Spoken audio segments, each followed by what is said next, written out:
find myself very naturally drawn to very different kinds of music, and some of the most exciting times in musical history, compositionally wise, is when people have been influenced by outside sources and have been bringing those in and revolutionizing music.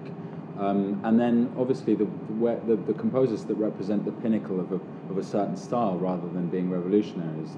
I mean, that will have been the result of those styles being developed in the first place. And I think it's difficult to justify having sort of narrow bandwidth, particularly in the modern age, because there's so much convergence of style and culture. I mean, I can't see a reason why it can harm either your technique or your creative mind to explore the breadth of what human culture has to offer. I mean, it's a very sort of contemporary theme to do unwrapping of older music. It really is incredibly enlightening. I mean, I play in this Brahms band, ZRI, which has rescored the Brahms clarinet quintet for a folk ensemble at its time. The two middle string parts are replaced by santuri, which is a kind of dulcimer, and an accordion. I mean, I really love the rescored version. Far from worrying that I was somehow going to feel like the original was straight somehow, I just fell in love with the piece all over again, and the original is just stunning. But it does make you hear the music totally differently, having this folk sound world and the accordion sound and the grit and the resonance of the santuri, and then what we do with it also is mixing gypsy and klezmer music into the overall structure of the Brahms. So everything, all the music in the Brahms feels much more from that folk world that I think really inspired the original piece. If I do it in the original version, I'll play with the notes on the page and I'll stick more or less to the original bowings, but and I don't take too many liberties, but there are extra notes that we put in.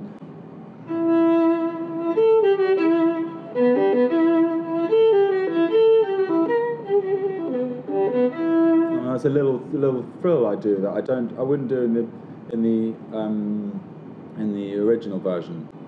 Sometimes I'm a bit more wild and a bit more rough, but I somehow think that I'll play that way as well with the original string quartet and the clarinet.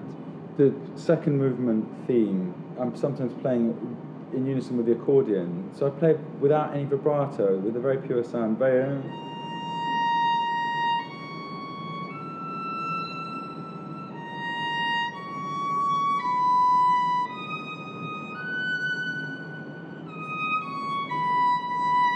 You can imagine the sound of the accordion matching that. The concert I did last night, I played the C major suite, and I was trying various experiments with it because I feel like it is very folky, that piece. I'm going to play it in one key, so excuse me, but something like.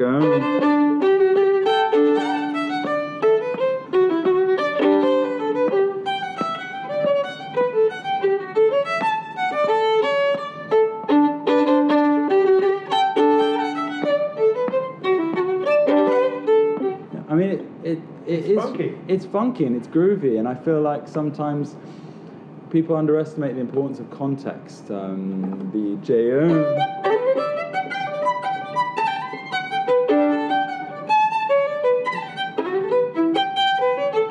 I mean, it's a folk jig, and I've been doing this experiment, which is adding in my own bits of folk-inspired improv in between the movements of Bach. I think that's something that Bach would have been happy to hear. Otherwise, I wouldn't do it, because I've only got love and respect for Bach's music. Yeah. It's such groovy music. So there's a sort of reverence that takes people away from that inner swing and the groove and the drive and the grit. Elliot Gardner, he talks about what the performance spaces were like in Bach's day, the sort of chaos that was going on in the actual church in front of where the musicians were was extraordinary. There were hawkers, there was dogs, families, beggars. After 16 bars, when a whole orchestra blazes in, they all start clapping, and that must have been a very natural, exuberant response for the audience. There's no way that it would be contrived. And I think that's one reason why I really like taking particularly classical music into non-classical settings. You're sometimes only a metre away from the front row, and people are sat on the floor or in old gnarled armchairs or whatever, and you're playing a Handel duo or something like that, and tell a bit about the piece, and you're dressed in your civvies, and the quality of the music making, you treat it with as much reverence and perform it with that respect and the love and all those qualities that you bring to any performance. But somehow people are experiencing on a very natural, visceral level, and they take it at face value. Improvising music and being collaborative has freed me up so much in terms of playing classical music. That ability to play without the page, suddenly you realise how irrelevant the page is anyway, and you just want to get away from it as soon as possible. I feel like that's been really important for me in recent years, is just getting away from the sense of bar lines and being a slave to the structure of what you're actually seeing.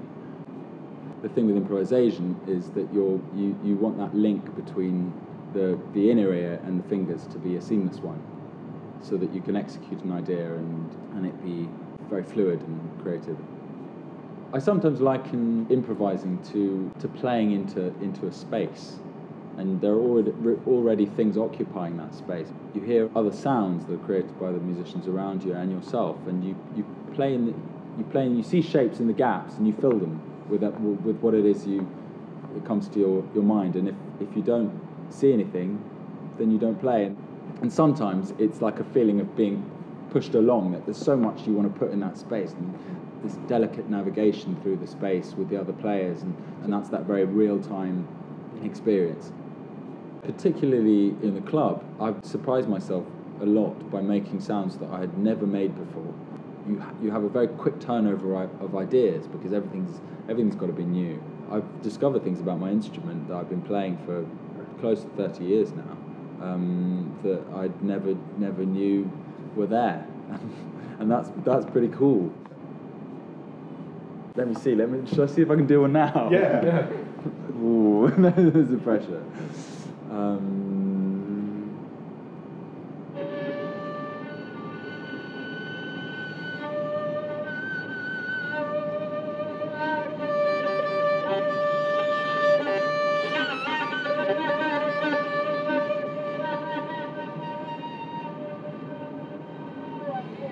I'm not sure how good that was. But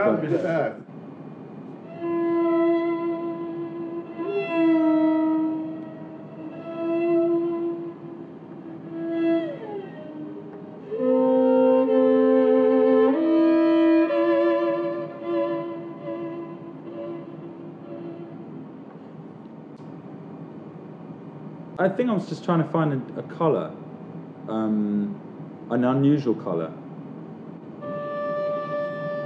That's the bass level. It's just a normal harmonic. And what I was trying to do was sort of look between that and this note. Play on the line between those two notes. So you get a bit of pitch bend, but you also get a sort of multi...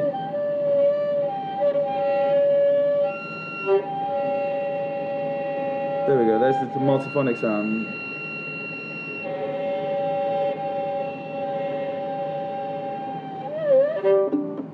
So it's looking in between those two sounds, and with this one, I was playing with pitch not being too straight about the pitch, so you get a unsettled whine, so slightly whining, very slow vibrato. It gives a sort of very relaxed sense. Incredibly light, flat-handed sort of bow. I'm very influenced by colour. One of the musicians within classical music that's influenced me a lot is the violinist Wiegold. He makes sounds on the violin that I've never heard before. And his Debussy sonata with Marta Argerich is unlike any other recording out there, and I find it so evocative. And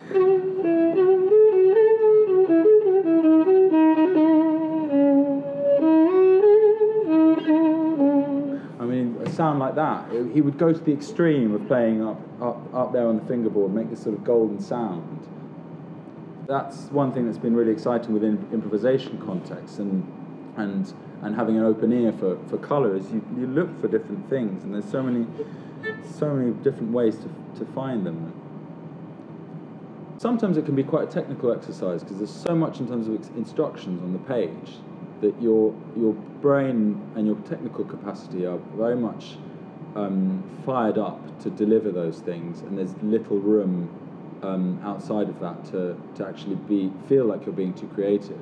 And in some ways, colour is at the forefront of some contemporary music because that intuitive language of melody and harmony that is part of older music has been translated into other forms. So you don't have that to rely on. So you look for other ways to conjure the imaginative world that music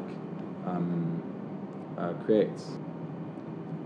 I have a duo with Sura Susso, who's a brilliant musician from the Gambia, and he comes from one of these dynastic bloodlines where music has been handed down through the same families since the 14th century. I love the music of that tradition, including the percussive drumming music, which I was really intensively involved with for a few years. Went to Africa a few times, but the duo with Sura is very much a personal one as well, in terms of the way that he and I improvise together. And it's quite a unique combination. I mean, one of the beautiful things about the violin and the kora is that they share almost exactly the same range, and they complement each other very beautifully. Violin is a melodic instrument. Kora can play harmony and rhythm and melody all at the same time, but the sound of the plucking strings and the bowed strings together is really like conversing musically in a very free way. And there is such a thing as an African violin. There's several actually. In Ethiopia they have a thing called a masinko, which is played like this.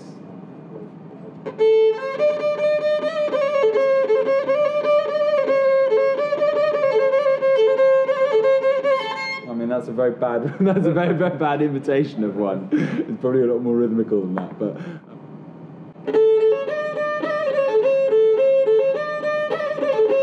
they play it in a way that gets all the overtones out, so you get squeaking harmonics and stuff. The stuff that I do with Sura is a mix of his traditional music and some Baroque melodies. There's one beautiful Chacon by Tarquinio Marula.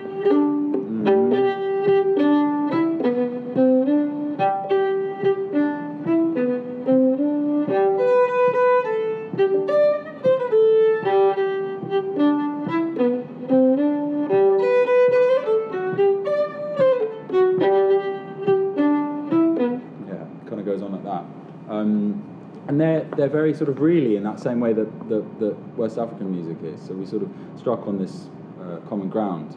But beyond the head, like a jazz head, everything is completely made up.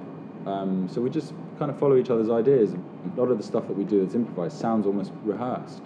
So we'll sort of crescendo thing and then switch into another groove that immediately just fits very well together. Sometimes, but I like to just be focused on the sound and not think of the people there listening necessarily.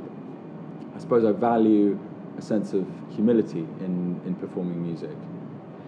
I think it's important for the audience to feel like something's being played for them.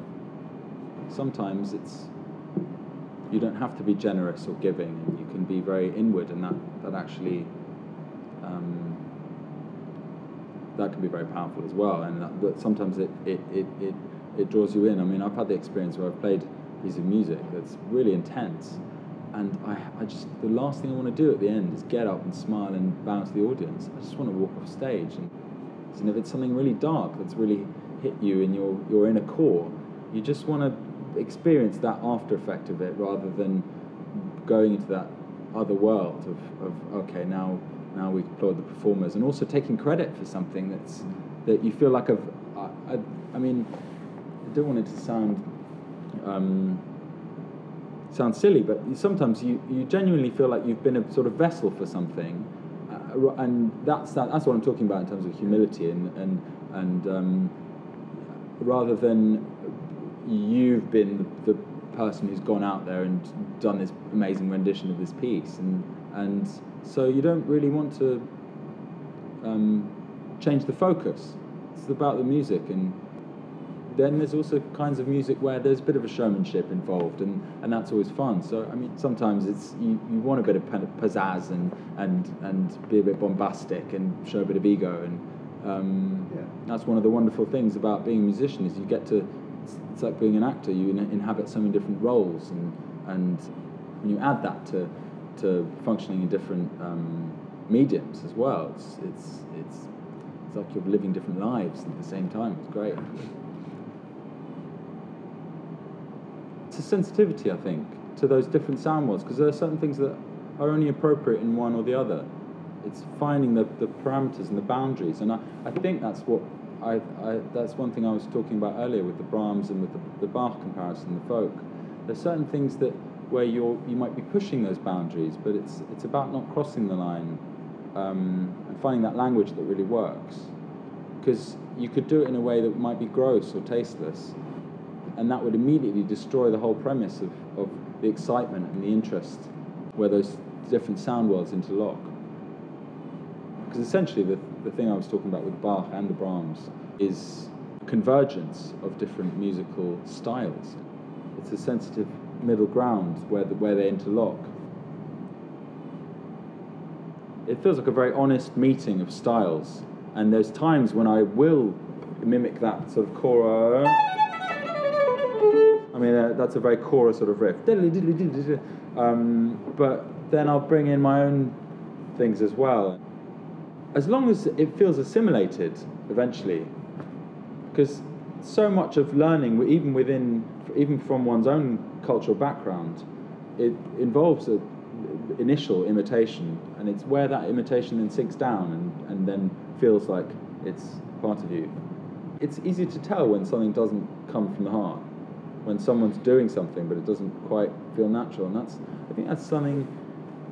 It's partly about the detail of what they're actually doing, sonically or technically, but it's also about the charisma that a person gives off and what people read from each other, because so much about music is also what people are reading from another person, and what they and I find that all continually fascinating, that the same instruments can sound completely different in different people's hands. Even the same physical, this violin. I'm really excited to be playing with my dad and with Martin as well, and the whole band. On April 2nd, we're doing a program, we're homing in on the folk influences in classical music. So we've got Martinu duo, the second Martinu duo. We're going to be playing the first movement with the Dvorak Dumki trio, and it goes from this sort of raucous, folky energy to something really gorgeous and lyrical and ravishing. It's very intuitive playing with him, and not just because he's my father, because that doesn't necessarily go together, musical connection and a personal connection. It's got an incredible generosity of spirit in his playing. It's very free playing, but it's very well proportioned playing as well. Well proportioned has a certain discipline about it, but free implies the ability to be spontaneous. I mean, it's going to be great to invite him down to my home turf. There's a real honesty of intent behind what he's playing that I really admire, and I aspire to as well. When you've heard a piece a million times, it's not the most straightforward thing to play it in a way that makes it sound like this is the freshest idea known to music. And that's less. It's a very, very subtle thing. And I found this particularly when I've been teaching, and you reach the end of a phrase, and then a different idea starts in the music, and trying to get someone to play it as though it's actually a sort of mind trick you have to play with yourself, where the thing that happens in the next bar, although you're either looking at it or you know it's coming because you've rehearsed it and you know that you've heard the piece a million times and it's been around for 200 years, in that moment you've got to not know that that's what's happening next. You've got to finish the idea, and then in real time the new idea comes along. And that's not something very easy to do. or to teach. I think it's a sort of self-mind trick to play it in that way. But I find those performances are the most exciting when it feels like that's being made up on the spot.